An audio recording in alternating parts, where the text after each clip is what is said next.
Coming to you from Orange County, California, this is the JuggLife podcast with Max Ada and Chad Wesley Smith.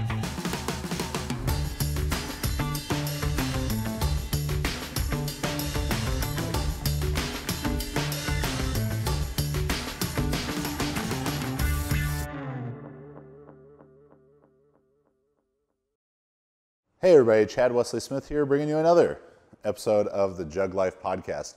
Today we are in Houston, Texas. I'm joined as always by mystical Max Montana, and our guest today, a true personal hero of mine, Mr. Adam Nelson. How you doing, buddy? Doing great, Chad. Thanks for having me.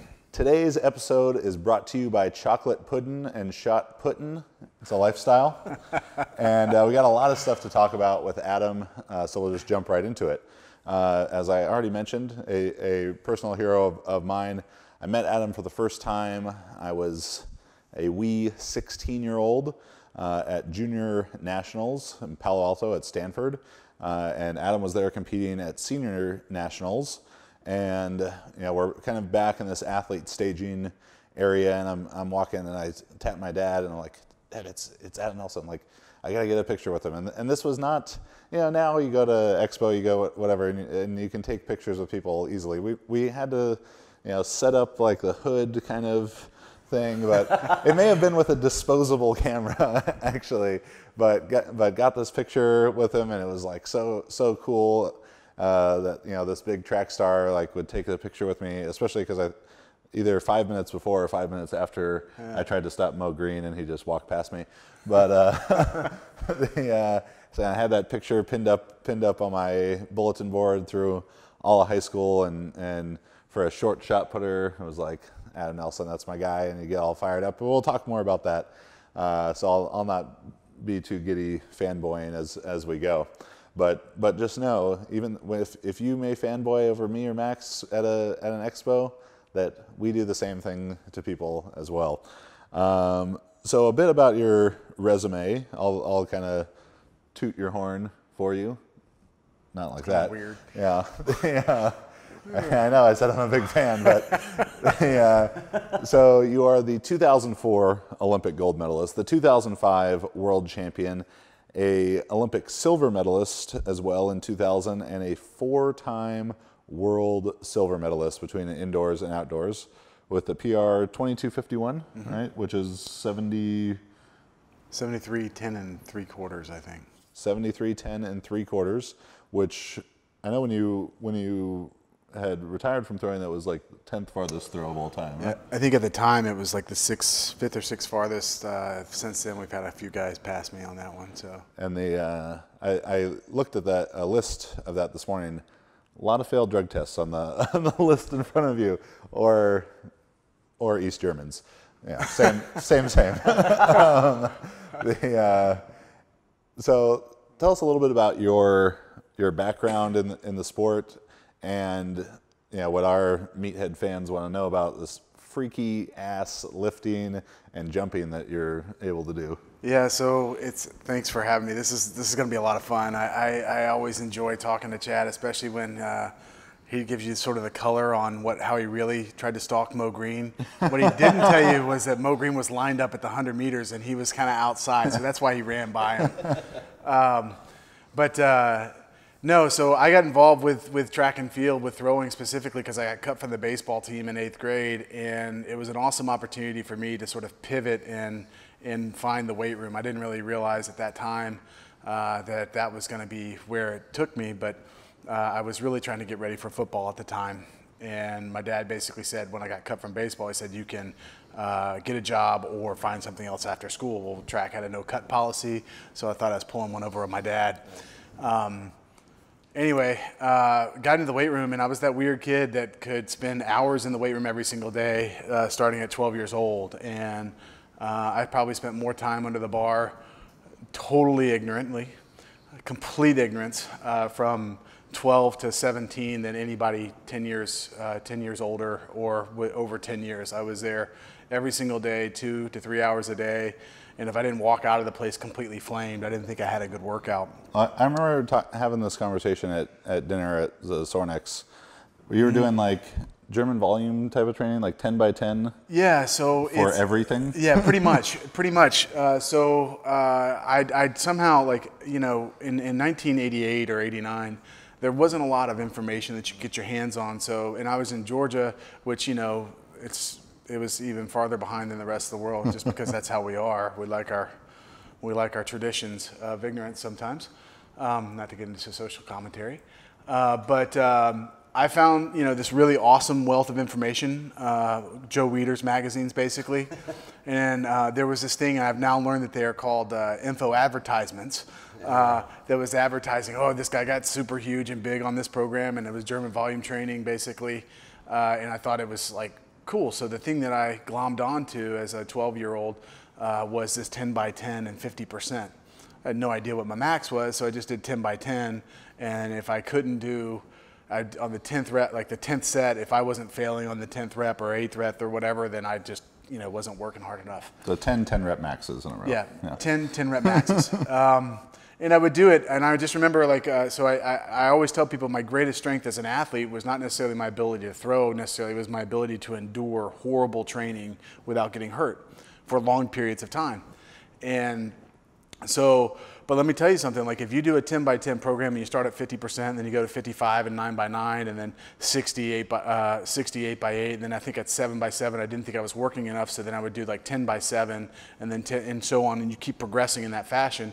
There is he completed the 8 by 8. Max and I are both convinced that it's actually impossible, because we've both tried to do these 8 by 8 squat or bench workouts, and every time miss the 64th rep of it. So that's why you're an Olympic gold medalist and we're not, I guess. I would do them twice a week. I had a great split, upper lower, and my lower workout. So I was fortunate enough that my dad had a real weight room as well, and so when I would train at home, I trained either in this little garage gym that we had at our high school or in our basement gym. Either way, we had more or less the same equipment, which actually our equipment at home was probably nicer than our equipment at the school. But I would do, this was my circuit that I would do for my leg day. I would do back squat, then front squat, then sissy squats, which for those of you who don't know what sissy squats are, because I think they've been permanently banned or removed from all historical text. The way I interpreted it, and I'm going to have to do a demo here, Shorty, sorry about this, was I would hold the rack and lean back like this and then come back up. So it's like the best way to get, you know, massive quads, right? At least that's what I thought. And so I do that. So it's 10 squats, 10 front squats, 10 sissy squats, 10 hack squats on the hack squat machine, and 10 leg presses. That was one set. So like 10 sets of that? Yeah, it was 500 reps. I mean, like, so I was really good at enduring a lot of really horrible training, but there was a progression to it, whether or not it was like science-based or not. It got heavier, and I found myself my senior year. We did a squat rep test in high school for football, but at the beginning of the year, and we did it at 225, and I did it for 85 reps, and I remember stopping on the 85th rep and being like, and this is like 4 minutes of actual work time, 5 minutes. You're just going, and you have to go down to a rope. And I remember like stopping and being like, okay, I've been doing this for a solid 4.5 minutes. I think I'm done. And I think I could have done. You know, in hindsight now, I think in hindsight I probably could have done 100, but I don't know why I stopped. Was there a moment in that 4 minutes where you were worried that maybe some other kid might pass you? Like, well, so my goal was to I hope double. Somebody in like fourth period doesn't get 100 or 86. So we actually had a kid get 42. Another kid get 42. We actually a lot of our guys got in the weight room, and so we had a kid get 42. And I don't know, you know, maybe the depth wasn't as low as it probably could have been. So maybe these were quarter squats. I remember them being like ass to the ground, you know. So I think doubling him is a proper level of shaming. Yeah. Then we ran the 40 2 hours later. I ran a 4.740. It was awesome. So how long after was your double hamstring tear repair surgery? I've never. Yeah. Well, these are actually not my legs anymore. I was. It was bionic. Okay. So that takes you to Dartmouth, and you're playing football and track doing track at Dartmouth, right? Yeah, no, I did football and track at Dartmouth, and It was one of the reasons why I went to Dartmouth. Was like I was being recruited for football by a bunch of big schools and for track by a bunch of big schools, and none of them wanted me to do both, or would allow me to do both if it was a scholarship school. So I went up to Dartmouth, and I really loved the school there. They had a great football program, great track program, and it's a great school. And they let me do both. And I remember making a deal with the coaches early on saying, look, I'm going to do both. And the first team that asked me to quit the other sport is the sport that I'm actually going to quit. So I only had one conversation my sophomore year where we got into a really gray area with my football coach, where he wanted me to come out for spring ball. And I said, I tell you what, if I ever come in, because I was a cocky little shit, I said, if I ever come back weaker or slower than anybody in my position, I'll do your programs and I'll come out for spring ball. Yeah. It never came close to happening. It was, I knew the bet. I took it because I knew it was almost like aside from a major catastrophe, there was no way that I would be weaker or slower than anybody else in my position. So to that effect of strength and speed, what are some of the best numbers through your whole track career, lifting, jumping, sprinting? Yeah, so I tested in vertical jump. I tested at the 2000 Olympics in Sydney at 39.5 inches. And you're about 262, 257, somewhere in that range. 5'11", 260. 6 feet. Come on. Look, 6 feet. you're kind of sitting up. I'm sinking down on the couch more because of my advanced weight, but okay. 6 foot. Yeah. Well, it's a gentleman's six is what we call it. Gentleman's six. So 39 and a half inches at the 2000 Olympics. I did that with Judd Logan. We did some box jumps afterwards, and I was a pretty good jumper there. I mean, routinely I was well over 10.4, 10.5, 10.6 with a standing broad jump. On a good day, I might even be able to push up to 11. I don't really remember exactly what I did. I could, standing triple jumps, so 3 broad jumps in a row. That was easily over 32 feet when I got going with him. Never quite got up to the 60 foot on the 5 jump. That was what Koji Morifushi was legendary for, being able to do the 5 broad jumps over 60 feet every single time he did it. And I just never could do that. I couldn't carry it through the 4th jump. But bench press, 585. I did 225 for 42 reps when I was a senior in high school, and I did it for 47 reps sometime in college. I don't remember exactly what year. who would have thought that the 500 rep workout would have made you good at reps? Seriously, I could do reps. I was much better at reps than anything else. I did one in the cleans. I had power cleans, and I had horrible technique, still do. I did 185 for a double, 190 for a double. Never did a single. Kilos now, we're talking kilos. Sorry, switched to the metric system.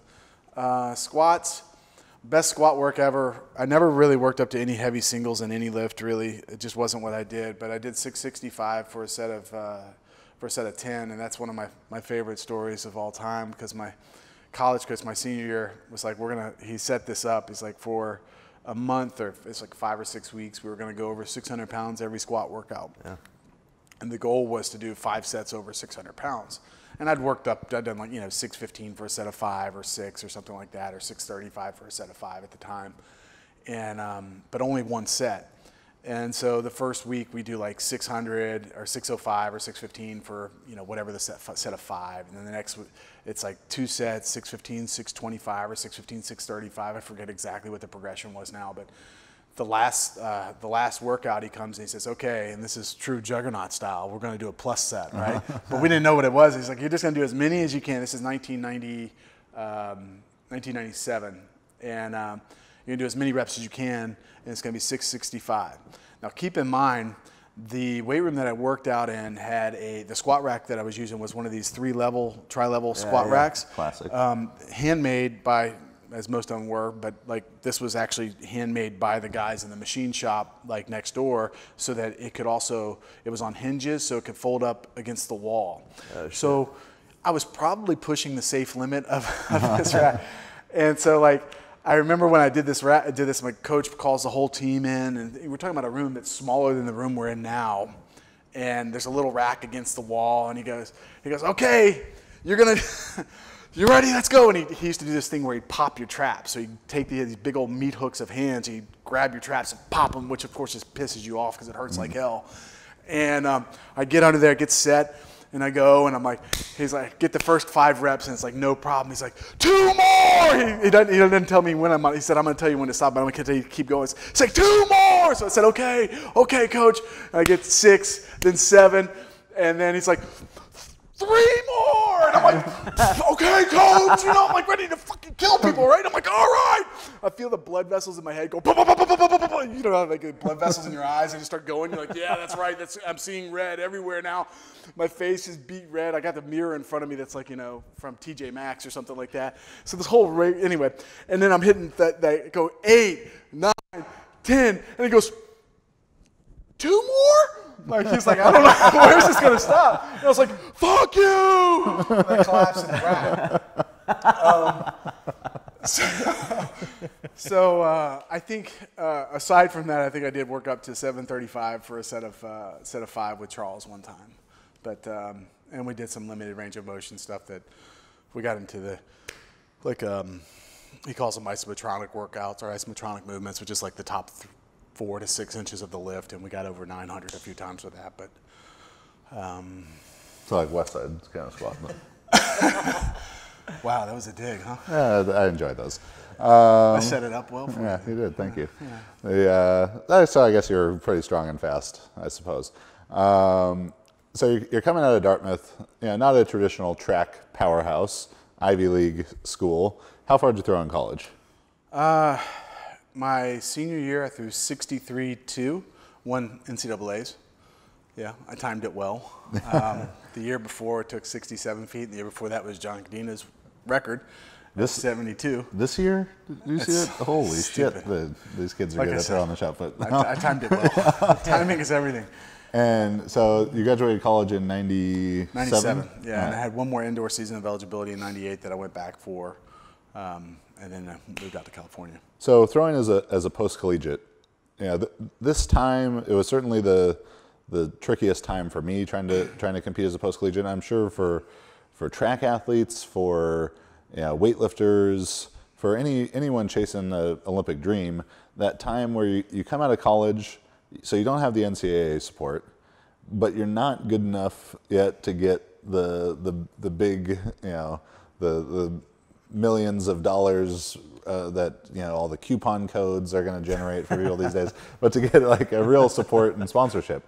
So that 98 to 2000, or even through 2000, through making the first Olympics, tell us about that time, the life of a pro track and field athlete. Yeah, so I was lucky in that I had a friend that had moved out to California the year before and said, hey, look, we've got a great place where you can train, and I got a room for you. And so I remember packing up my stuff and driving across country from New Hampshire out to San Francisco and training at Stanford and pulling up to this house, and they're like pointing me like, here's your room, and it was a closet underneath the stairs. But it was for $200 a month, and you're kind of in that area, Chad. Yeah. So like even in 1998, $200 a month is super cheap. So that's a steal. It didn't matter that it wasn't insulated. It was on the front of the house, and it didn't matter that there was a stairway that went over the top of. So I woke up or heard everything. And you were one of 11. Yeah, there were 11 other athletes all training in that, and it was, in hindsight, I look back and I'm like, man, I think I was either, just blinded by my own ambition so much that I didn't realize how much that sucked. But it just seemed like what you do, and that's sort of the expectation for Olympic hopefuls at the time.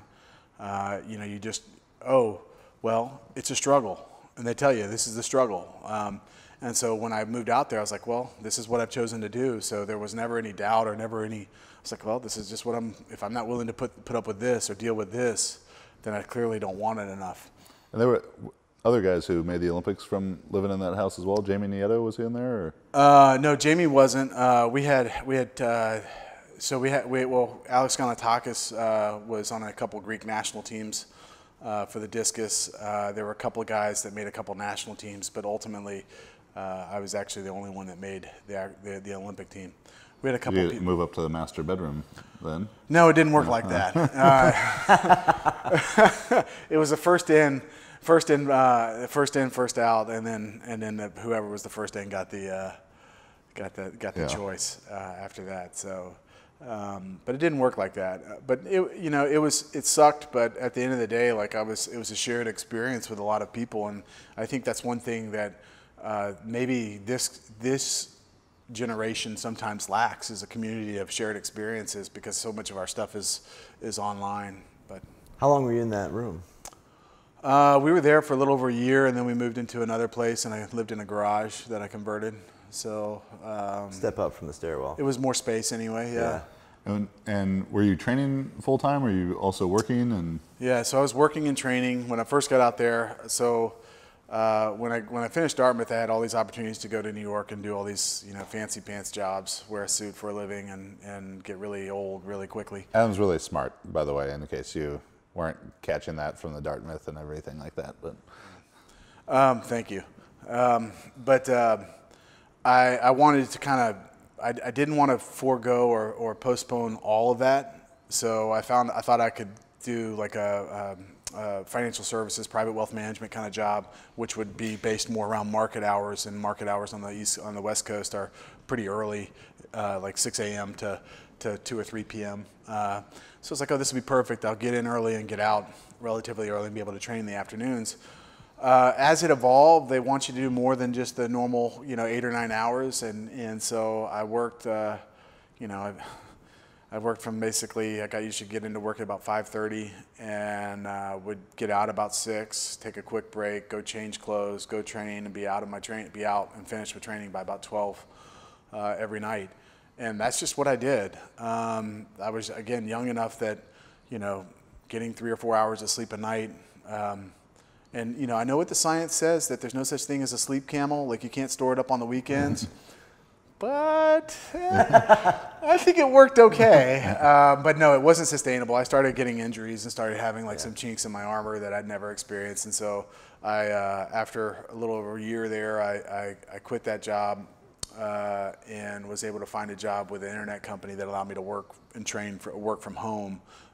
Gave me a lot more flexibility of the schedule too. So it was like I still work probably 50 or 60 hours a week, but I was actually able to do it on my own time and work on the weekends and stuff like that too when I had it. So that made life a little easier. So we got 50+ hour work weeks, living in the closet, and then upgrade to the garage, training until midnight, and that comes into the year 2000 and this meteoric rise into the Olympics or the Olympic trials. Take us through those couple meets. Yeah, so, well, let me go back. The best thing that ever happened to me was actually tearing my pec in 1999. At the end of 99, I tore my pec it was just totally random. I was warming up I was on the 6th rep of 385 in my warm-up, and I was just coming right through out of the bottom, and I just felt pop, pop, pop, pop, pop.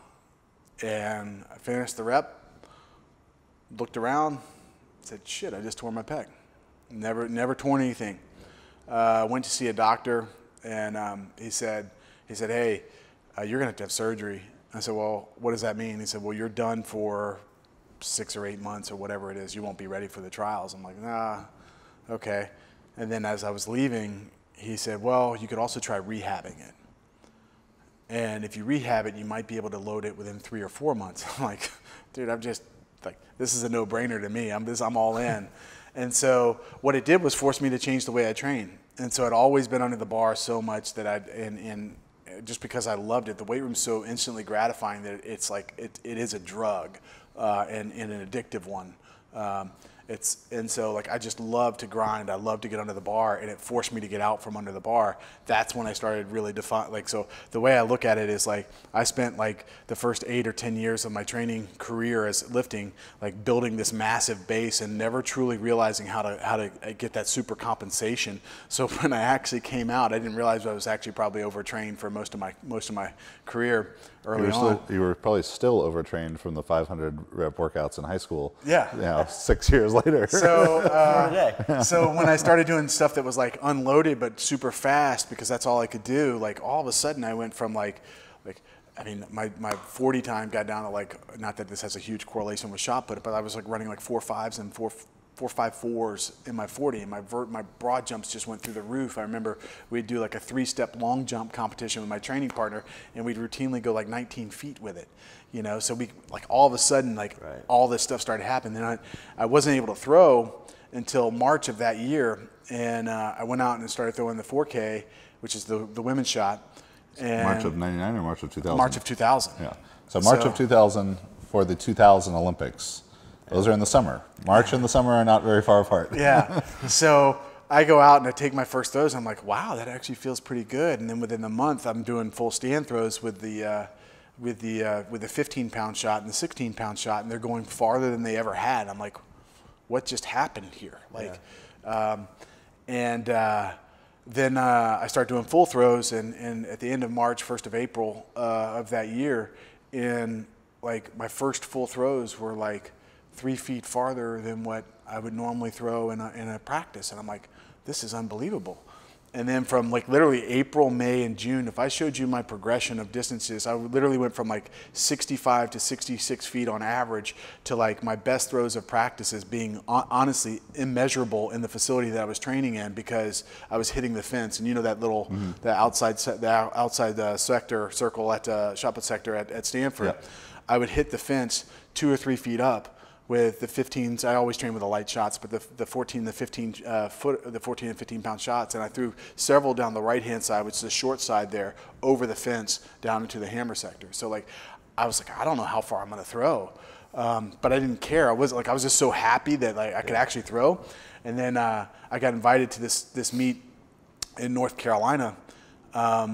And it was my first pro meet, and so I was super fired up. They called me on like a Tuesday and said, hey, can you come to North Carolina? I'm like, yeah, sure. And like, well, when do you need me there? Well, we got a flight out for you Wednesday night. So I took a red eye from California to Raleigh, and got there, and I was like, okay, I'm here. And I'm walking in this hotel, and I see two of my competitors, Andy Bloom and Kevin Toth, talking about who's going to make the Olympic trials, who's going to make the Olympic team, who's going to be a threat there. And they're continuing their conversation after I say hello, and they name like 5 people, and none of them are me. And I look at them and I'm like, guys, I'm standing right here. I literally said, guys, I'm standing like right here. What's, and they literally said, well, you're on the bubble. And I looked at him and I said, y'all just made the biggest fucking mistake of your life. And I went upstairs, I was pissed. And so the next day I went out, and that was my first big throw. I threw 70 feet, I think 7 inches or something like that, that next day, and beat all those guys. Only lost to CJ Hunter, who had to PR to beat me. CJ was the defending world champion, or was a world champion at the time. That was it. It was pure, like, it was the final straw. It was like that little boost of anger and spite that gives you the superhuman powers, you know, like, and then I kind of rode that wave through the trials. And because you had several meets where you PR'd like back to back to back, right? 3 meets in a row. Actually 4 meets, because it started off at a little all-comers meet at Los Gatos, where I went from, I think I ended up throwing like 67-10, but I had a couple fouls like right at like 70 feet. And then I went to 70 feet 7 or whatever it was in Raleigh, may have been 70 feet 4. And then I went a little bit farther at the Stanford meet leading up to the trials, and then threw a big PR at the 2000 Olympic trials, which was I think it still is the Olympic trials record at 22:12, 72 feet 7 inches. So talk to me about this moment here. Oh yeah. So you want to pause it for just a second? So the way the trials work is they take the top 3 from the event. So the top 3 go on to the Olympics. And our event is so stacked, literally like the top 6 or 7 people could go on and really be medal contenders for any other country. Yeah, over like the last 15, 20 years, any given year, on the low end, America would have like 5 of the top 10, 11 shot putters in the world. On the high end, maybe 7 or 8 of the top 11 or 12. So I'm walking into this, like the 5th round, I basically walked into the final round, and CJ Hunter, I think, was ahead of me. Andy Bloom was ahead of me. CJ was the only one ahead of me, I think, at the time. I think I was in 2nd at the time. and we had John Godina, a 3-time world champion, still throwing, and he was having a little bit of an off day. Andy Bloom, who'd won NCAAs the year before me and was a silver or bronze medalist in the World Championships a couple years before. Kevin Toth, all these guys that had huge PRs of over 70 feet were all kind of lining up for this big, huge final push to make this team. And Andy goes out there and launches one and PRs and confirms his spot on the team as the 5th. Like he was 5th and he goes into first. And so I bumped down into 3rd position. So again, I'm on the bubble, so to speak, because John Godina's coming in for his final throw, and he's a 3-time world champion, and everybody's like, he is going to make this team. And he goes out, and I think he fouls. And then I'm up, and I'm like, I know I've already made the team. Now it's just, what position am I going to go in? And it was one of those moments, like I still get like goosebumps when I think about it. Like when I go into the circle, like I don't know who I become or who I really am, but like the moment the world just stops. And that was your first round throw.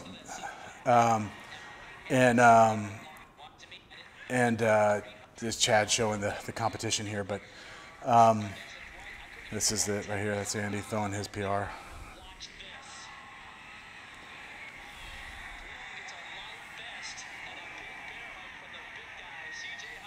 Yeah.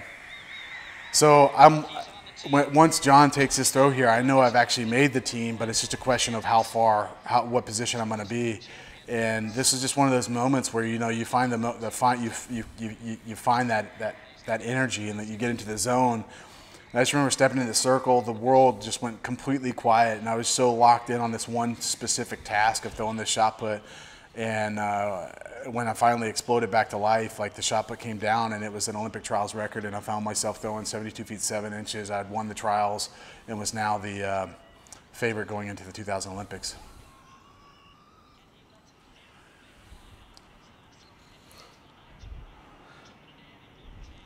And Andy's like 6'2", so I almost jumped over him on that.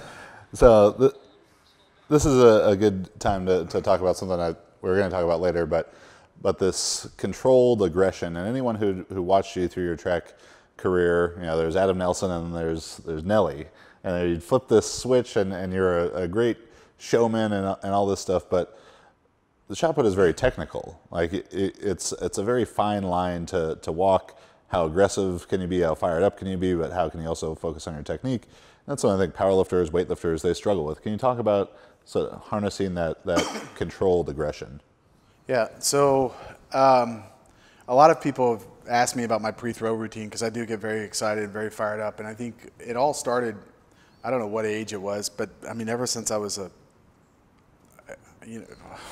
probably watched too many Rocky movies when I was growing up. I don't know what it was, but I just always felt like if you can put yourself like into the moment and live specifically in that moment and have all your energy like focused on whatever that strength skill is. It was always strength for me, because I thought, that was where I was. And whether it was in wrestling or whether it was in football or whoever I was competing against, or whatever the objective was, I knew that if I could like force myself to get so focused in that one moment that I could do superhuman things. I always believed that we have superhuman powers. I know that's kind of crazy.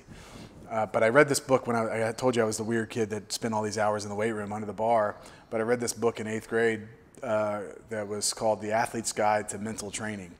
And they talked a lot about visualization. And again, as an 8th grader, you don't necessarily get the full picture of things, but you glom onto certain things. So I always had this mental image of who I was when I was competing. Like, if you looked at me, like I'm 6 feet tall, 6 feet tall. 6 feet tall. Well, they shrink as they get older. So. Yeah, I'm not. Yeah, 6 feet tall.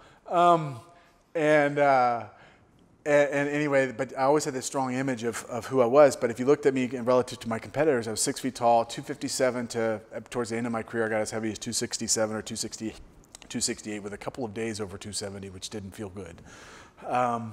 But mostly somewhere around that 260 mark, and most of my competitors were, 40 to 70 pounds bigger and 3 or 4 inches taller.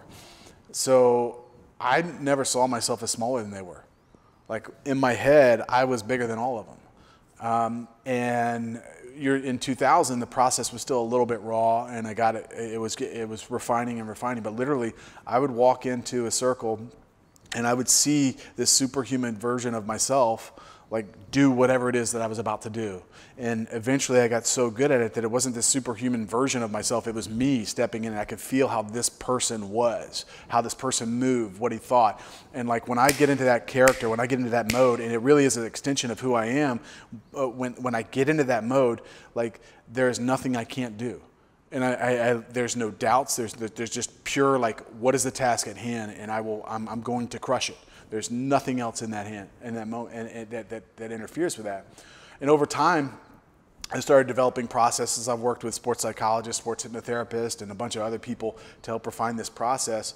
And in 2001, it kind of happened where like I fell into the right sort of like rhythm with it. Like this is how I'm going to set it up now. We were at a meet in Portland, Oregon, and it was the shot put sector was outside of the track.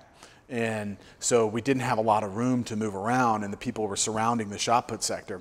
And so I went out into the sector, and I was like, I'm going to put on a show. One, because it helps me. Like this is all like, if people aren't entertained by what we do, we are failing as performers. And I know a lot of people say, well, you're not a performer, you're an athlete. That's bullshit. You're both. And if you don't know who you are when you perform, like what you want the crowd to experience, like I want them to experience the greatness of throwing, the greatness of whatever it is that I'm doing. And while diehard fans can look at that and see a performance and be like, oh, that's awesome, we don't thrive or survive off the diehard fans. You thrive off being like transcending whatever the boundaries are that are set for you ahead of time. So that was my goal. Is like, how can I get that 4-year-old kid to be excited about this? Well, shoot, I was a huge fan of WWE when I was little, right? Like Hulk Hogan and the Macho Man Randy Savage and all those guys, you know, come on, you know, and it was all a show, right? Yeah. So this part of it was showmanship, like no joke, but the other part was I also knew that as I got super fired up and super excited, I had to take a little bit of steam off, like because I was at too high. I needed to come down to like, you know, maybe 90% instead of like this 100%. So I'd get out there and I'd do my thing and get the clap going. And the trigger for me to get into that, exactly. The trigger for me, the thing that I anchored it to, anchored like this transition from me to this superhuman version of myself, was when I'd pull my shirt off. So when the shirt would come off, boom, that was my trigger. And once you practice the act of anchoring like a trigger, like really like get that down, you come into this person, and that person does whatever it's been programmed to do. And so I was on autopilot at that point, and people are like, "Well, you look so fired up." I'm totally relaxed. Like I could, like if I stopped in that moment, I could be screaming, and then you could say, "Hey, Adam, what do you think about this particular whatever it is?" And I could literally say, "This is an excellent question. It's not time for that right now. Let me take care of this." And go right back into the zone. It would be that easy for me to do. Like, so I'm actually super relaxed, and it all, like, so I get fired up, and then I'm into that mode, and I go into the circle. Once I set my feet, that's again where I get to like the perfect, that's like that's where I need to be like, whew, ice. And then once I get into that mode, like it takes care of itself. Was there times in practice where you got going like that? So in practice, no, because I needed to have more of a dialogue with my coach. I need to be a little bit more aware of my environment and just kind of work through things. But we create a plan, I start executing. The closer I got to a major championship, the more I try to replicate whatever the major championship event was going to be like. But I would practice this stuff. Like I would literally have, spend an hour, at least an hour a week doing a guided visualization or sports hypnotherapist session with people that I work with, I'd probably spend, I don't know, maybe 30 to 45 minutes a day, which people think that's not that much, but when you're doing visualization, you're really trying to get into the mode, like spending 30 or 45 minutes when you're pretty good at it, like that's a lot of time. Yeah. The mental reps that I was able to do during that time and the visual, like the detail that I was able to add to this person, it's phenomenal, and that's really the secret of it. It's not a lot of people are like, oh, that's kind of hokey. Like I do that stuff. I think I'm a giant. What does that giant look like? What does he wear? How does he enter the room? How does he interact with people? You're developing a character. So if I were to sit down and describe any one of you guys, if I were doing a superficial job, I'd say, well, Chad is, he's a big guy. Handsome, beautiful eyes. Go on. Dreamy, yes. Cute little ears that are too small for his head. Well, are the ears too small or is the head too big? Who really knows? But my point is, like, it's the detail that matters, and it's the detail with everything that matters. When you're designing a training program, okay, anybody can throw down sets and reps on a piece of paper, but it's the details of how you pull that all together. If you leave details undefined, it ends up creating an inefficiency in your programming or an unknown result. And so the more detail you can add to this character, and I mean, I probably should have in hindsight, but I never literally wrote down a full description of this character. It was all upstairs for me, all virtual, if you will. But like I could tell you everything about this person. I could tell you how, and then ultimately as I got more, it's kind of like creating a alternative personality. So maybe that's the secret, is to be mildly schizophrenic or something like that. I think the big takeaways there, I think, for a powerlifter or a weightlifter who wants to get, who wants to ride this line of as fired up as they can be, but not too fired up to disrupt their technique, I think it's not for all the time in practice. Practice is, training is for practicing the skill, and you have to be a little bit more calm to do that. And if you were going full Nelly mode, 10 times a week, you would have been really tired all the time, probably. I've been burnt out. I'd be overtrained mentally. Yeah. Like, it takes its toll on you. And the powerlifter who's hitting the ammonia caps for their third deadlift warm up is like the same situation. And then use training for practicing the skill, not for putting on the show, and then having that trigger moment. So, and Max and I talk all the time about process orientation and creating this replicatable process for how you approach the bar for everything that you do. So what for you, it was when the shirt comes off as you're stomping around the sector. For the weightlifter, it might be as they stand at the back of the platform and tighten their belt or whatever it is. That you got to have some point where that moment can switch, and you've got all the adrenaline flowing, but now you can harness it and use that energy positively. It's like if you're an arm wrestling trucker, and you know that when you flip that hat around, there it is. That's your trigger. That's exactly. There you go, right? Yes. Perfect. So, 2000 Olympics, silver medal. Let's fast forward just because we got so much stuff we're talking about here to 2004. 2004 was my senior year in high school. You'd already had the transformative experience of meeting me the year before, so I mean this is true. Spurred you on here, and the most stacked, one of the most stacked years the U.S. has ever had in the shot put. Olympic trials, Christian Cantwell, the 5 farthest throws in the world that year, doesn't even make the Olympic team. So it's you, it's Reese, and it's Godina, yeah. And it's all, Athens Olympics, the birthplace of the Olympics, the original location, and NBC's wanted to play up the shot put so much because America could sweep the medals is the talk, and they had the shot put off at this different venue, at the original Olympic venue.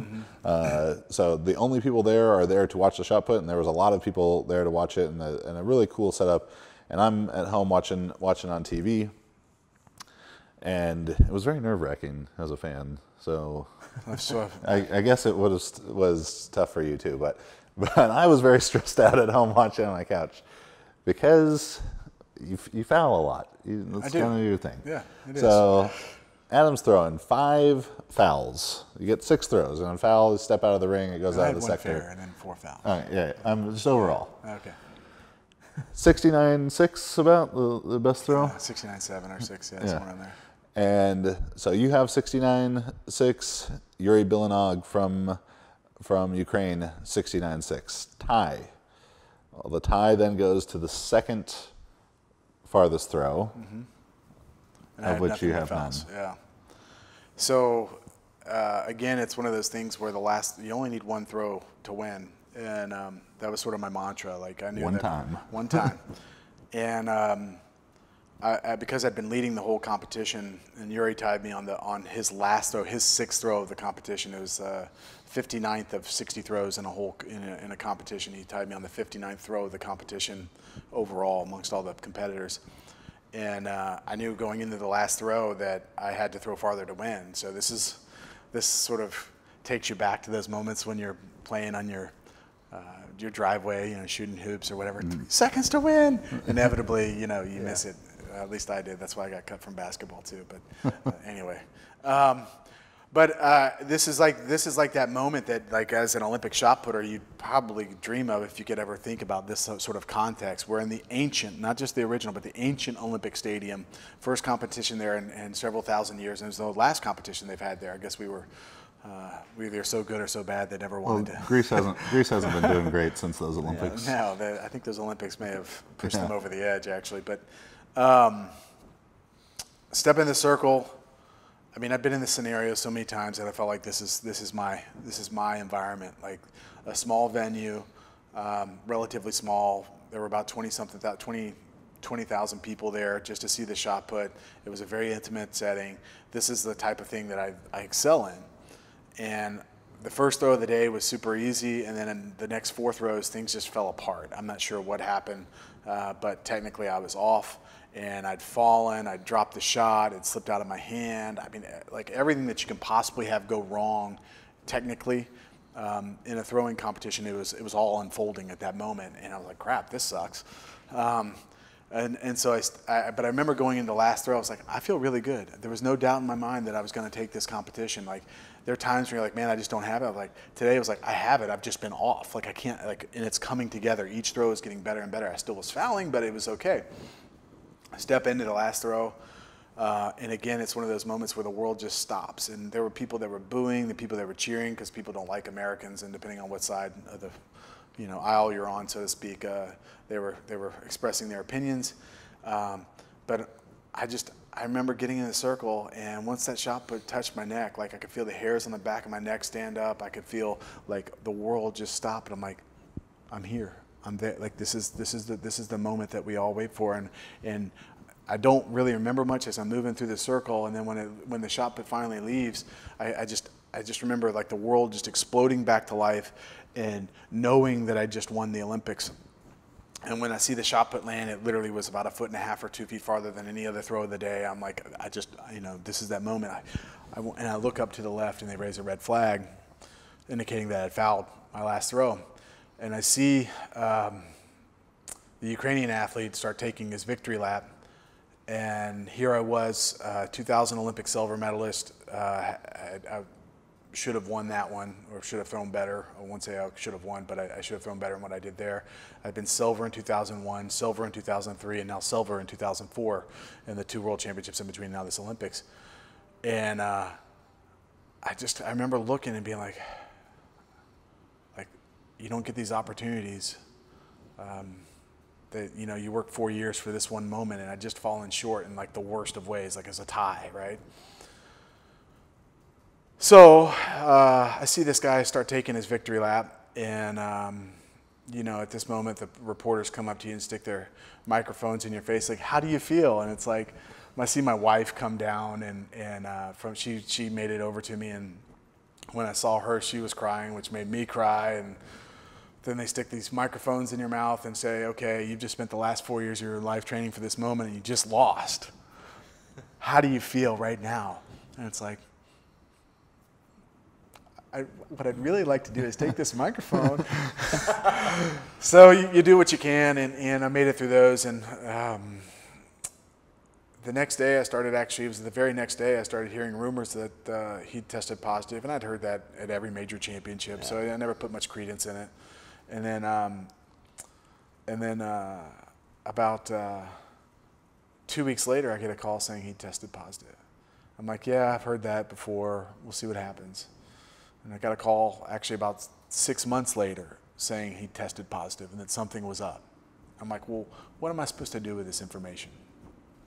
In the subsequent time, my sponsor at the time had basically said, look, you're good enough for the first loser. And they'd given me a contract offer, which my agent and I thought that we could do better then. So we basically, I mean, it was a horrible contract. I won't lie. It basically reduced every incentive that I had and left me with a flat payment that was like a silver medal. You took a pay cut because of a silver medal. Substantial. Yeah. Yeah. Wow. And it's a high bar. Yeah. It's a high bar. So so I was pissed, and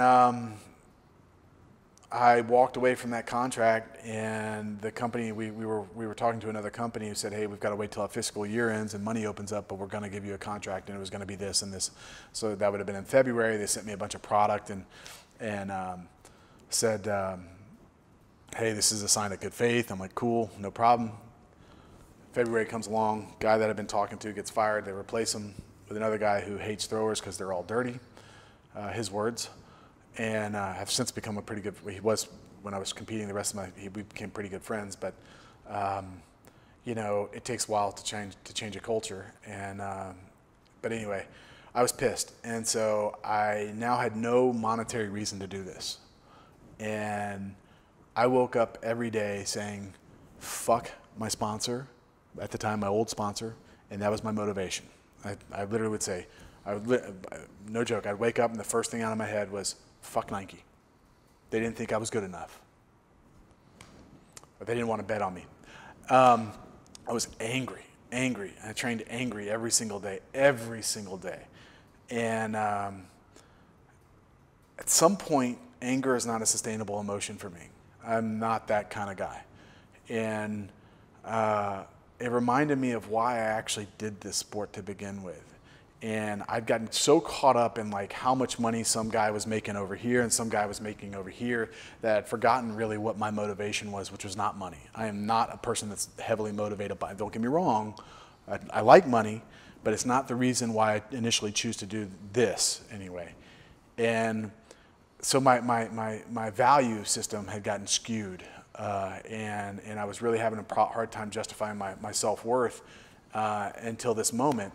And I can remember now, like looking back, I'm like, the greatest thing that was ever done for me was getting that silver and the falling out with Nike. And since that time, I've become, you know, the guys at Nike, like, we're fine, we're good. They came and did a speech, and they said, the less your event looks like the 100, the mile, the marathon, the less I care about you. So you have to be exceptional. And I realized that my values, like how I valued myself, was not their value system because they're not part of the sport. They're a third party. And so my blame on them was like different. It shouldn't have been, I was angry at them, but I shouldn't have been angry at them. I should have been angry at the people that market the sport, and angry at myself for not doing better, for not becoming extraordinary, not doing something that is so undeniably amazing that people can't hesitate, people won't hesitate to invest in you.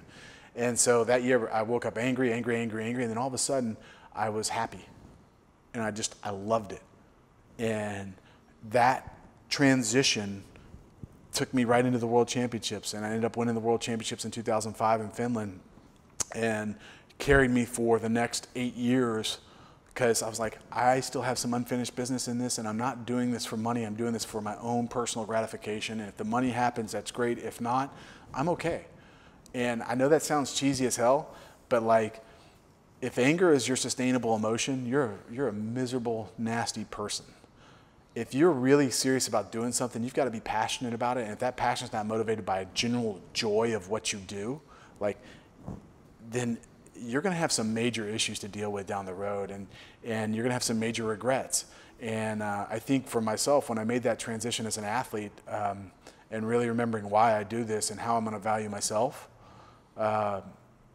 I can't say that it was smooth sailing every day, but the big stuff, the little things anyway, didn't bother me. The big stuff, like, I could just deal with better.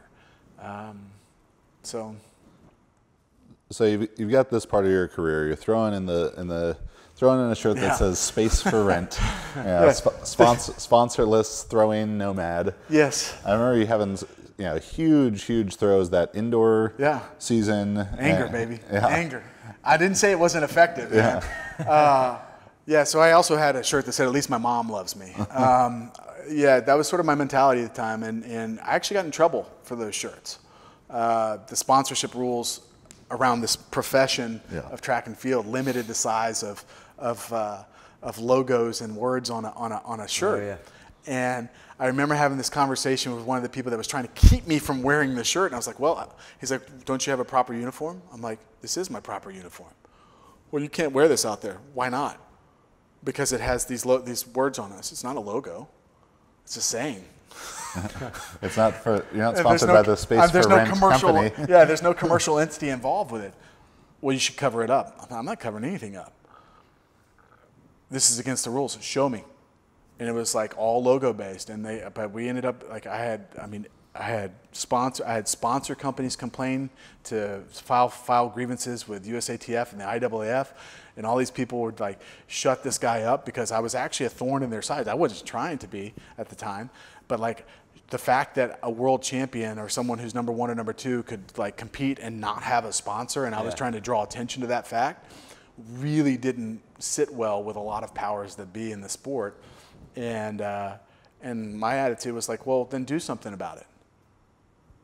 I'm not against a sponsorship, but I'm having problems finding one, so that's on you. Like, you're failing at your job and we're failing at marketing me, so I'm going to draw attention to it anyway. I sold myself on eBay. I think I was the first person to do that. Some people have done it since then, and I got bought by a company called Metavox RX, which was, they had a Rex the talking pill bottle. It was aimed at folks with dementia and blind folks who had prescription pills and couldn't tell what they were consuming. So it had a talking pill bottle, which I thought was kind of cool. But yeah. So you go through that time in your career, and we get to 2012. You do the Olympic trials, but the part that I want to talk about more is, to circle back to these rumors of Billenog failing the drug test. In 2012, there's news. Let's take us through that time. So it's actually July of 2012, and I'd gotten hurt 6 weeks before the trials. I pulled a groin, and the one fight that you can't win is Father Time, and the time to recover from a groin pull, pretty severe one, was just too great for me at the time. I wasn't ready to compete, and then the Oregon did me a favor and opened up the skies and rain, like the worst case scenario for me, and so my trials in 2012 were horrible. And I got a call about 2 weeks after the trials and about 3 weeks before the Olympics started in July from a reporter, and she said, "Have you heard anything?" And I joke with people, I'm like, look, if a reporter asks you an open-ended question, your first response is, "Okay, tell me what you're talking, give me a little more context here." So I was like, "What are we talking about?" And she said, "Well, 100 samples from the 2004 Olympic Games have been retested, and 5 people have tested positive, and it's rumored that one of the shot putters had, and the rumor is that it's the Ukrainian athlete." So I haven't heard anything. And I didn't hear anything. And there's an 8-year statute of limitations on a retroactive drug test. That was the statute at the time. And so the 2012 Olympic trials go by, or 2012 Olympics go by, and I still hadn't heard anything from anybody. And they said, I don't know, maybe 2 weeks after the Olympics are over, and I'm thinking, well, that was an interesting thought, Yeah. But I'm a silver medalist. That's what I am, and I get a call from a reporter, and same reporter, and she says, "Have you heard anything?" I said, "Well, we've been through this before. What are we talking about?" And she said, "They're supposed to announce today whether or not they're going to vacate or reallocate the medals." And I said, "No, I haven't heard anything." And as soon as I said that, she said, "Oh my God, they just made the announcement. You're the Olympic champion." So that's how I found out I was the Olympic champion. The emotions that I experienced at that one moment, Chad, it's going to get me. The emotions that you experience at that moment is, I haven't really been able to really define it. And about a year later, I'm going to fast forward through this, but about a year later, I got a call from an official from the USOC saying they'd been able to secure the medal, and they wanted to do a medal exchange, and could I meet them at the Atlanta airport? So I drove down to the Atlanta airport, and we waited in the food court for this guy to come out. And it was very, unemotional, cold, sterile, relative as sterile as a food court can be. He said, "Did you bring your medal?" I said, "Yeah," and I gave him my silver medal, and he gave me the gold medal, and we looked at each other, and it was like, well, not much else to say at this moment, is there? Did he buy you like a Cinnabon or anything? I did get a free toy with the Happy Meal. It was out. It was actually so. I don't know, did anyone in that food court know what was going on there? It's amazing. No. In hindsight, I wish I'd actually called the local news and just said, let's just commemorate this, because that would have been a really interesting video to have. But I remember, like, it didn't sink in until I was walking back to the car, and I'm looking at this medal, and I'm like, wow, I spent most of my adult life pursuing this little piece of gold, and I feel nothing. I feel loss. I feel anger. And I'm like, Olympic gold medal is not supposed to feel that way. I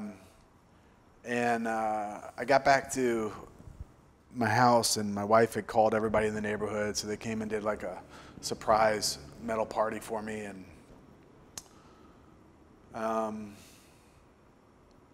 I realized, like, those medals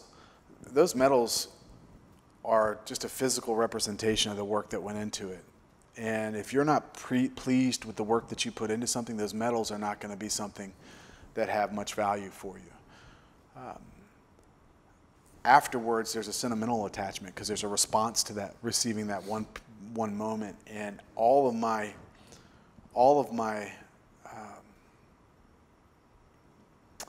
value that I took from the 2004 Olympics was associated with a silver medal that I gave away, because I wanted to make sure that the guy that earned the silver had the silver, and that was Joachim Olsen. Joachim is a fantastic guy in Denmark, massively strong guy as well.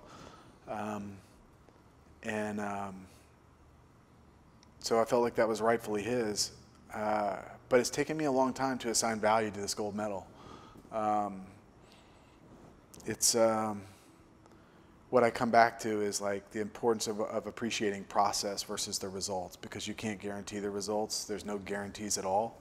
And that's actually very important within the Olympic movement, the Olympic spirit. When Pierre de Coubertin, the founder of the modern Olympics, talked about it, he stressed the importance of the struggle, because that's truly what's going to define who you are as a person, define your character and all that other stuff. And in every competition that we would ever have, in any competition, there's only going to be one winner, And so what I had to look back is, like, what were the victories that I had along the way? Like, those are the only things that I can guarantee. Like, I can guarantee at the end of every day that I gave everything to pursuing this objective. And maybe I hit a new PR in something in training, or maybe I did this, or maybe I just had the best, 6-month block of training ever. That's a small victory. Those are the only things that you're guaranteed in life.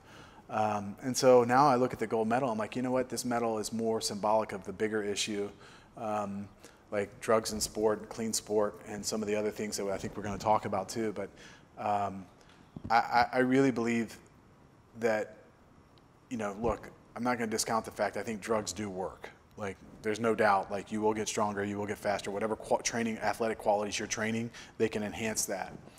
But I also believe that for most of us, if you give yourself the time and create the right environment, you can achieve sustainable results that are really, I competed in a world of what people said was one of the dirtiest events in track and field, and did pretty well. And I can tell you that I never did drugs, never thought about really doing them. I can't tell you that it didn't cross my mind at times, because you're just around it, but like, it was never a serious consideration in my mind to do it. And I feel like in some ways that gold medal is reflective of my process. Like, that's what it is. And I used to joke with people at the time. I was like, it's kind of like getting it's a lifetime achievement award posthumously. Like, there's value for others, but not necessarily for you in that medal. So I'm still trying to figure out what the value is there for me personally, but I feel like there's a symbolic value for this next generation of throwers that we have these rules in place for a reason, and that if your process matches the ideals, you have a chance to really excel. So with retroactive testing, weightlifting is being ravaged by retroactive drug testing, almost to the point of not being included in the Olympics anymore. And in track, I have two friends, you and Alicia Montano, who have both been very directly affected by this. She moved up from 5th to 3rd through retroactive testing in the 2012 Olympics. And from an emotional standpoint, obviously it's very significant for you, and I know it was for her as well. But from all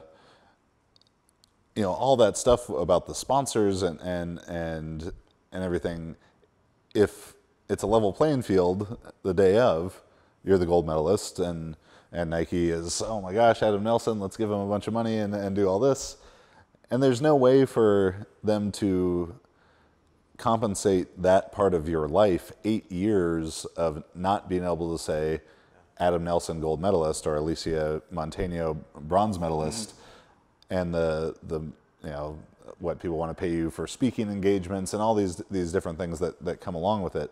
So it seems like retroactive testing, they have to do it, but it's not quite right. Like what's the right answer and how they deal with this? Yeah, so I spent a lot of time actually trying to figure this out, and I feel like what we lack right now is alignment, and alignment with all the stakeholders and what our core sort of values are. Justifiably so, the doping control is separate from the sports organizations because it eliminates any conflicts of interest there. And I don't have a problem with that. But so right now, doping control works independently from everything else in the sport. And I believe it's done that way for a lot of reasons. One, because it serves the people that are in power at the doping control agencies, and as well as the federations, the sports federations themselves, because they can point the finger at somebody else. And it doesn't sort of, there's no crossover here. When there's a failure, it's usually on the doping control side, and the IAAF or the federations can say, we're doing everything we can to support it. This is just bad drug testing or bad whatever. So they can point, again, assign blame where it's assign blame elsewhere. But from my perspective, I think if we're really serious about this, we have to combine, we have to come up with a strategy that integrates all of the different stakeholders in creating a solution. There's no incentive for like, people are like, well, Nike gets beat up a lot in track and field because they basically sponsor the whole sport. Without Nike, there is no such thing as this pseudo profession of track and field. They put in twice as much money as any other sponsor into the sport, combined, actually, I believe. But Nike is not track and field. Nike is not the Olympic Games. They are accountable to their stakeholders, which are not the federations. They are the people that own Nike, and they're about, we want to see top line growth that translates to bottom line increase, right? They want to see revenues increase. They want to see net profitability improve. That's what they want, because that's what their stakeholders want. And so, but there is a way to align the stakeholders together around specific, like, behavioral issues, if you will. And it's honestly about, in my opinion, like, I think the athletes need to come together and say, this is what we want, this is what we're willing to give away in return for this particular system, where everybody's aligned around these values. So if in a situation, I used to call it the Fair Play Fund when I talk about it, but the way it would work is that a percentage of every dollar that goes into the sport, or an individual or a coach or whatever, would go towards creating this deferred compensation plan that if you achieved 8 years or 10 years or whatever it is as a clean athlete, you would then you'd be able to withdraw from it. So it works like a retirement plan, if you will, or vesting. There's a vesting schedule there. And now everybody's aligned around this goal financially as well of clean sports, if that's what it is, if that's what the issue is. And there's been a lot of resistance to that type of concept, because it would require people to give away power to athletes to dictate their own rights and what the limitations are on those rights and how they expect to be treated in these situations. On one hand, it's very pro clean sport. On the other hand, it's also pro athletes' rights, because there's always a duality here, right? If I improve my testing, then that's going to come at the cost. Or if I change the testing protocols, that's going to come at the violation of athletes' rights. As an athlete, we're under surveillance basically 24 hours a day, 365 days a year. And they want blood, they want urine, they want hair. I mean, they don't want hair samples yet, but I mean, it's all coming. Yeah, well, that's, you know, it's all good. You beat the system. There's other places they can pull from, right? But it's fascinating. So I still feel like the drug testing, the way drug testing is currently set up, it's not set up for the greatest chance of success. If you're really trying to change the culture, you can't just like have this freaking stick out here that just is out here like playing whack-a-mole, right?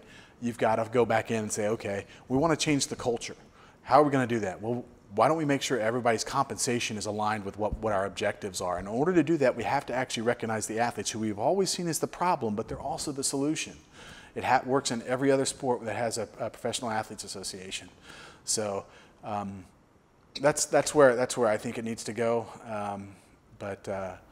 You know, I've been on a wall on that for a long time. Do you think there needs to be some kind of cultural shift? Even, I mean, we used to familiar with like the whole Russian, you know, basically doping machine that exists. That culture needs to change in order to make being a clean athlete an actual concept that's believable, or that's like, you know, I think maybe for so long, you know, certain countries have just been, they're mired in this world of like, well, you know, we just first day in the gym, first pill you take, like that's how it goes, and so that culture is just, they can't conceive of anything outside of that. So do you think, I guess, at all the world can get to that point where they maybe believe, like you or like a lot of American athletes, you know, that being a clean athlete is a viable method to winning gold medals? Yeah, yes, I do. And all we have to do is enforce the rules that are in place. At some point, you know, we know which countries are non-compliant. And this is just a question of saying, hey, look, there's a penalty for being non-compliant.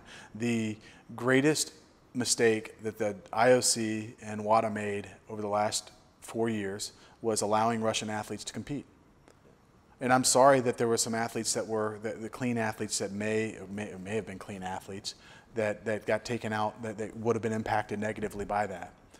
But the bottom line is, every single one of those athletes has an opportunity to come forward and point. Now, I know that that's very easy to say in our environment, and like there's a lot more risk. I don't blame the athletes for that point, for not coming forward and saying something's going on here, because they risk everything.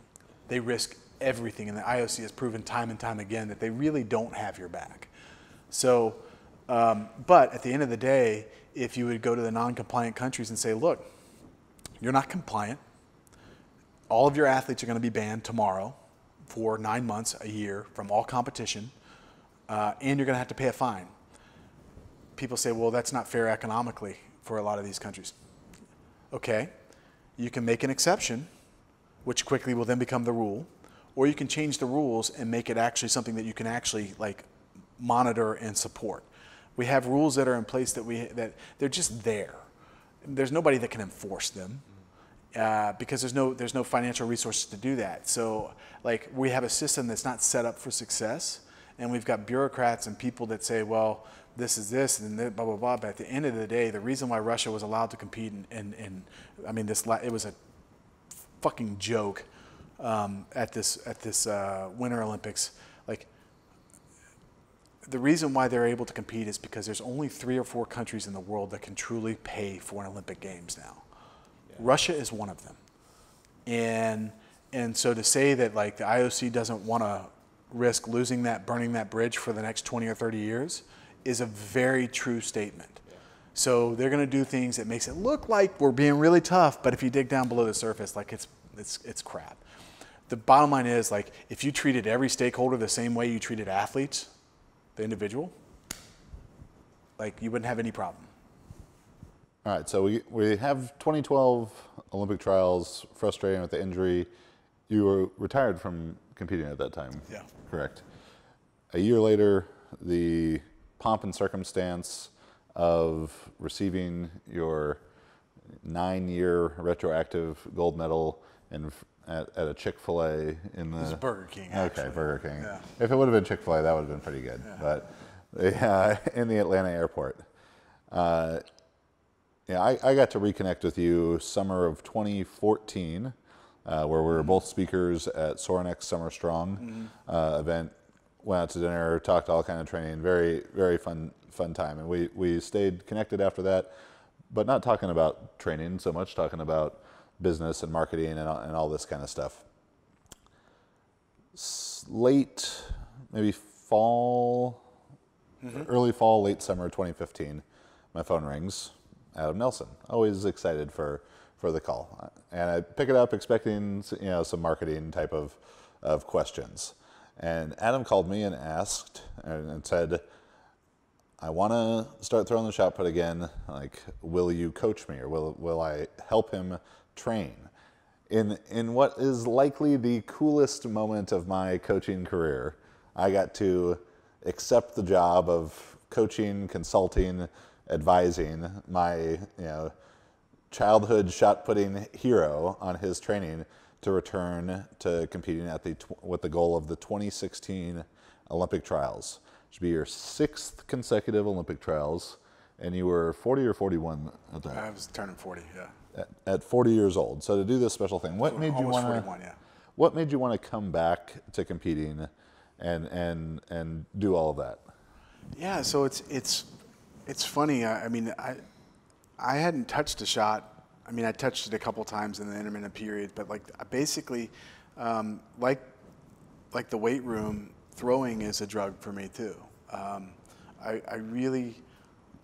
Some people like golf, and some people like to go jog and run. And as weird as it sounds, like I actually genuinely enjoy going out and throwing a shot put. And as much as I try to deny it, I'm like, I've got other stuff to do. I don't have time to go out to the circle. I don't have time. Every 2 or 3 years, if I've been away from it, I've got to go. And it just happened 2 weeks ago. I hadn't touched a shot since the Olympic trials. I was like, I really feel like I want to go out and throw today. Are you about to announce another 2020 trials? Exclusive, right here. You heard it first.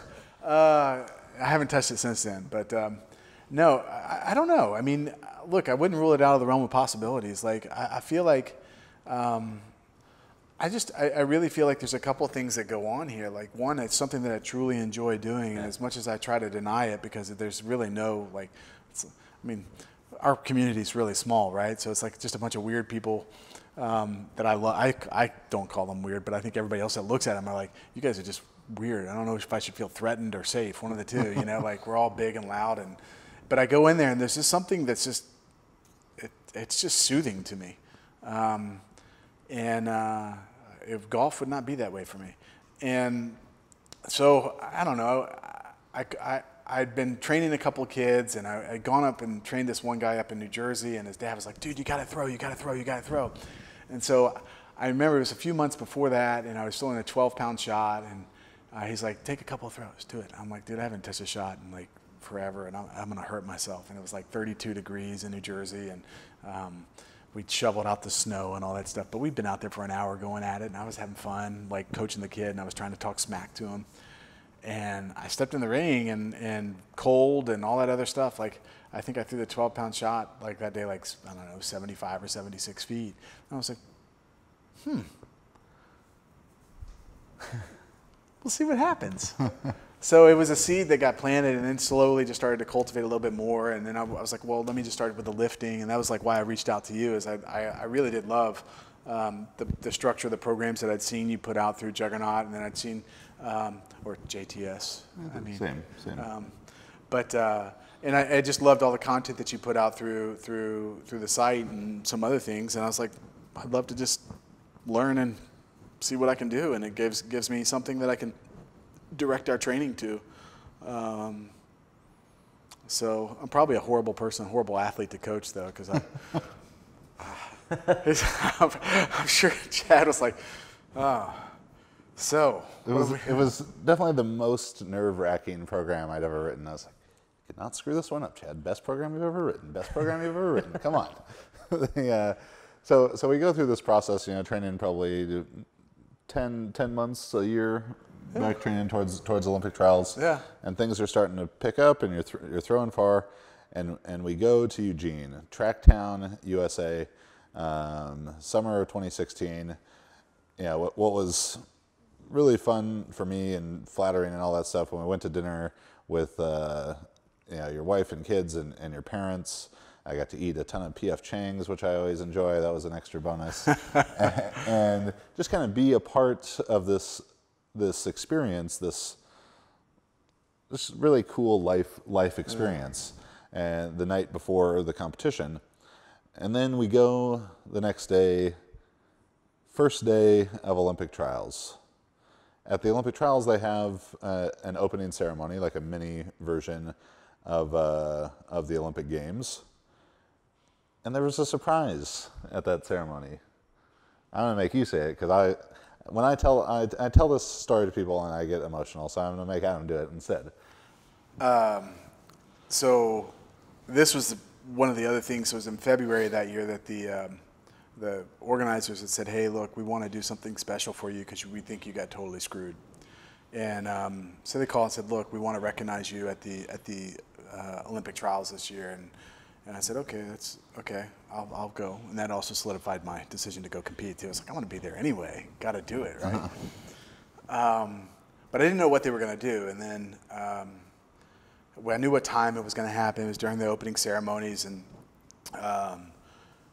so I go and they pull me back into this little back room kind of thing, and I walk up to these stairs, and there's a big podium that's like elevated above the whole stadium, and it's got this big jumbotron behind it. And they play the national. They basically bring me up for an award, for a medal ceremony, like a proper medal ceremony. And I think one of the senators from Oregon gave me the medal, and I had a whole laurel wreath and all the stuff that you would have at the stadium in the Olympics. And they play the national anthem, and a big, I don't know, a B-1 bomber or something. It was massive. Comes flying right over and does a flyby right at the finish of the national anthem. And I said earlier, like, I didn't really know what the value was with this gold medal, and for 5 years, like, I had no value. So there was no memory, nothing positive that was really associated with it. And here was an opportunity for me to get recognized in front of my peers, in front of like Tracktown USA, and still while I was competing, so my daughters could feel it and see it. Yeah, and while your daughters were old enough to kind of understand what was like, Daddy, he spins around in the circle and throws the ball, but I think that they were old enough then to sort of get what was going on. And I mean, it was awesome. I wore sunglasses for a reason, but like those are the moments that you can't replace when you don't have that medal ceremony in the moment. And I think that's ultimately, like, when I was thinking about what's the capstone to my Olympic career, I always had that medal ceremony as like that would be the perfect thing, like to hear the national anthem and then be done. And the coolest part of that game, damn it! This is why I made you do it. So the coolest part of that whole thing, it's all good, man. Thank you. We said we were going to hug. The coolest part of that whole event to me was when one of the younger shot putters, Joe Kovacs, came up to me after I threw, because I threw right after that. And he said, "I just want to say it was an honor to compete against you, and the first time that you've been announced as the Olympic champion in a competition." So when he said that, I was like, I hadn't thought about it. And I don't know, maybe it was what I was trying to find.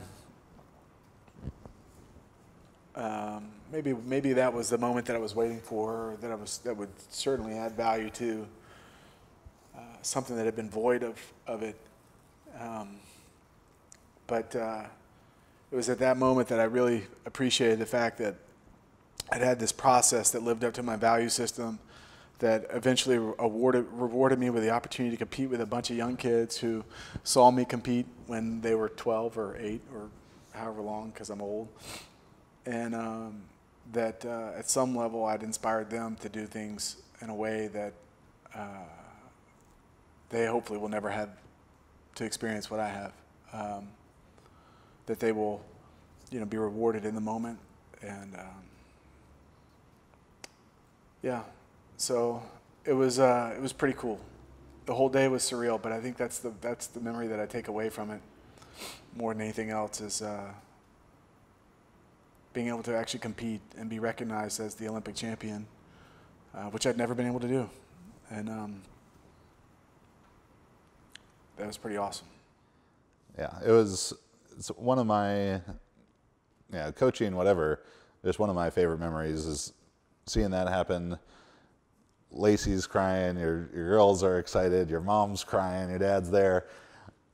I'm getting emotional in the stands, and at the same time, the coach in me is seeing you on the big screen getting teared up. I'm like, shit, he's got to throw in like 40 minutes, guys. We can't be having this cathartic experience right before it's time to throw.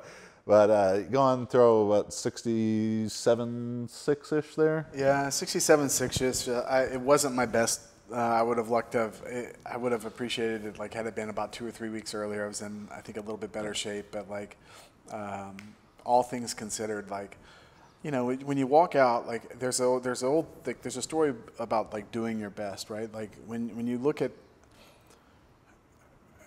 I know I can be long-winded with some of my stories, so I'll just say this one time real quick. I had this opportunity to meet Tommy Lasorda in the 2000 Olympic trials, and he said something that was really powerful to me. There's a difference between trying and doing. I won't get into the full animation of the whole story, but there's a difference between trying and doing. Losers try and winners do. When you try something, when you try your best at something, you're basically putting a disclaimer on the results. When you do something, you're committed to it, and you say, this is what I'm going to do. Whatever the results are, you may not necessarily be happy with, but you can accept because you didn't leave anything on. You didn't hold back. You committed wholeheartedly to that, and so I literally, I walked off the field and I would have loved to have a storybook ending and make one more Olympic Games and do that, but realistically, I think that probably would have been a disservice to the guys that were actually training full time for it. It was a pretty good squad that made the Olympics there. Yeah, they were solid. But I walked off the field and was like, you know what? I did the best I could over the balance of my career, and I've got nothing that I need to do now. So it felt great. I mean, I saw you afterwards, and yeah, I mean, I'm forever grateful for being able to be included in that experience. It was amazing. So, and I didn't get to be out there throwing like Joe, but the same way as a young shot putter, like, you were incredibly inspiring to me. And every video I could watch, and watching the meets on TV and YouTube and all that stuff, it was awesome. So thank you for that whole lifetime of enjoyment watching. Cool, thank you.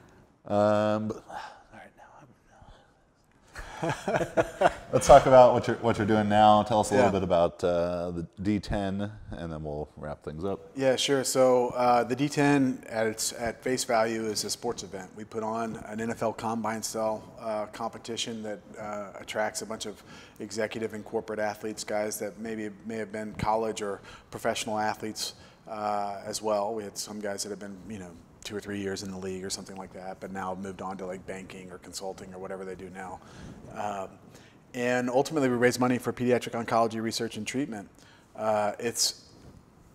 I've had a hard time transitioning from sports into my professional career, post-athletic career, because there was always some non-material value associated with what I was doing before. There was whether it was a social good or that I saw, whether it was real or not, or whether it was some sort of materialistic value. Like, there was always something there that I was doing. And as I shifted away from sports, I was like, I need to find something that has the ability to give back and still, pay the bills. And that's a challenge.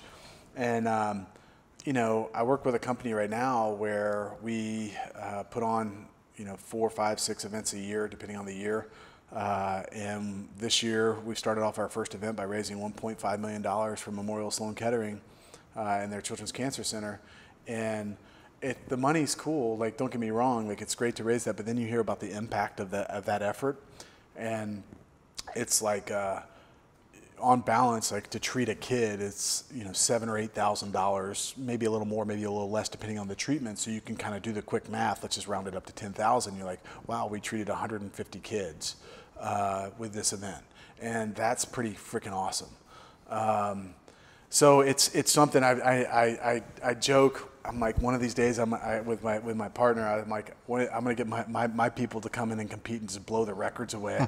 But there's some legit records. Like we do a bench rep test with 175. I kind of laugh at some of those records there. I think it's like 45 or 47 now. The pull-up record is actually pretty legit at 47 reps. It was done this week, this 2 weeks ago. We got a guy who was a former bobsledder, and he played pro football for a year or two, who we added the broad jump this year, and he did 10.6, so that's a pretty legit broad jump. Yeah. But no, it's been a lot of fun just to kind of be in a related field and actually use sports to drive social impact, which is pretty awesome. Where can people learn more about D10? TheD10.com. We have our next event's in Chicago in August, and then we'll be in San Francisco and finish off here in Houston. They're about 6 weeks apart. So, yeah. All right. Very cool.